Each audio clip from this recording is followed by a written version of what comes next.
सुन लें, हकीकत सुन लें, हमारा कुक कौन है, हमें खाना कौन बना के देता है, रोटी कौन पका के देता है, हमारे बच्चे भी खाते हैं, हमारे वालिदैन भी खाते हैं, कौन, हमारी बीवियां।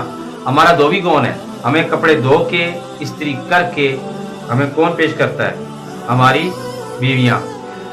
9 माह पेट में वजन उठा के दर्द जह के वक्त मौत के जहां में कदम रख कर हमारे लिए बच्चे कौन पैदा करता है, हमारी बीवियां। हमारे वालिदैन की खिदमत कौन करता है, हमारी बीवियां। और जब हमारे घर मेहमान आते हैं, तो आते हैं ना मेहमान, बड़े बड़े मेहमान आते हैं हमारे घरों में, और हमारी बीवियां खंदा पेशानी से अच्छे अच्छे खाने पकाकर, खुद बाद औक़ात खाना नहीं बचता, चटनी से गुजारा करके, मिर्चों के साथ खाकर मेहमानों को खुश करके भेज के हमारी इज्जत और हमारी शान कौन बढ़ाता है, हमारी बीवियां।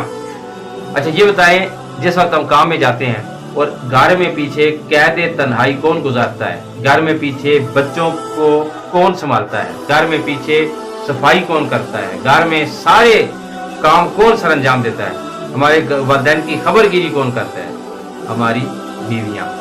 और जब हम काम से वापस आते हैं मुस्कुराकर और खुश मजाजी के साथ इस्तकबाल करके हमारी थकावट कौन उतारता है, हमारी बीवियां। बोले ना कौन, हमारी। अब बोलने में क्या आ गया, हकीकत सुन ले, हमारी बीवियां ही हैं। और हम तो उनको अपनी जूती की नोक समझते हैं, हमारा मुआशरा है, सच्ची बात है, कड़वी बात है, सच्ची बात है।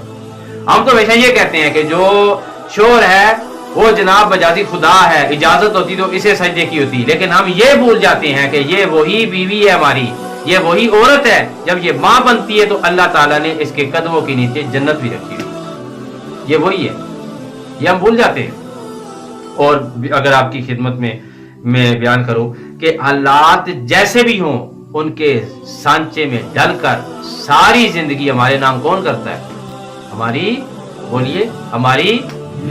हमारी अदम मौजूदगी में, यानी गैर मौजूदगी में, हमारी गैरत और इज्जत की हिफाजत कौन करता है, हमारी बीवियां। शुक्र आपको समझ आ गई, हमारी बीवियां। गांव में चले जाएं, भैंसें, बकरियां, गाय कौन संभालता है, बच्चों, ये एक्स्ट्रा काम करती हैं, बच्चे भी ये पिछले काम जितने मैंने वो भी करती हैं। और घास कौन काटता है, हमारी बीवियां। शहरों में आ जाएं और स्कूल, कॉलेज या कोई भी जॉब करके बपर्दा होकर अपने शोर की इज्जत पे हर्फ आए बगैर अपनी हिफाजत करके डबल डबल खिदमत कौन कर रहा होता है, हमारी बीवियां। हमारी जायज और नाजायज डांट डपट कौन सहता है, कौन बर्दाश्त करता है, हमारी बीवियां। अपने वालिदैन से दूर रहकर हमारे साथ कौन गुजारा करता है, हमारी। और हमारी क्या हालत है, दाल में थोड़ा सा नमक तेज हो गया तो हम आसमान सर पे उठा लेते हैं, थोड़ी सी सफाई एक कोने से ना हुई तो हम अपने आप को जनाब पता नहीं क्या समझ बैठते हैं। उस बेचारी का कसूर 1 रुपए का होता है, हम 1 करोड़ का गुस्सा उस पर निकालते हैं। और कभी हमने माजरत भी नहीं की, कभी हमने उस बेचारी का हौसला नहीं बढ़ाया, कभी हमने ये नहीं कहा कि आज आपने खाना अच्छा बनाया है, कभी हमने ये नहीं कहा कि आज आपने कितनी सफाई की, आप थक गई होगी, कभी हमने ये नहीं कहा कि तो मेरे वालिदैन की भी खिदमत कर दी, कभी हमने ये नहीं कहा आए आज खाना बाहर खाते हैं, कभी कहा है, नहीं कहा।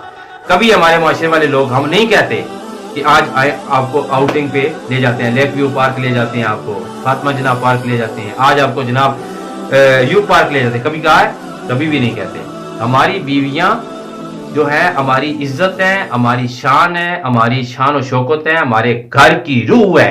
एक दिन आपकी बीवी आपके घर ना हो तो घर खाने को आता है, लेकिन हमारी जुबान से कभी उनके लिए तारीफी कलिमात नहीं निकलते। हमने कभी